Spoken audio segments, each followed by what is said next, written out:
السلام علیکم، یہ ہے TNN TV۔ کھاریا میں ذرائع ابلاغ عامہ کے نمائندوں سے گفتگو کرتے ہوئے خواجہ سعد رفیق کا کہنا تھا بیچارے عمران خان کی سمجھ میں نہیں آ سکتی کیونکہ سیاست اس کا سبجیکٹ نہیں ہے، اور جو پولیٹیشین ہے وہ ہمیشہ اختلاف بھی کرے گا، ایشوز پر اتفاق بھی کرے گا اور ایک دوسرے کے ساتھ قبائلی دشمنی پیدا نہیں کرے گا۔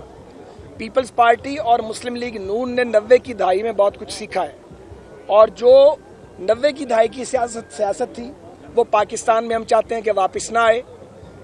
پیپلز پارٹی بھی سیاسی حقیقت ہے اور ہم بھی ایک سیاسی حقیقت ہیں، اور سیاسی حقیقتوں کو اختلاف ضرور کرنا چاہیے لیکن دشمنی میں اختلاف کو تبدیل نہیں ہونا چاہیے۔ دیکھتے رہیے تازہ ترین خبریں اور exclusive reports. Lotus Lake Towers, a groundbreaking endeavor by Lotus Properties.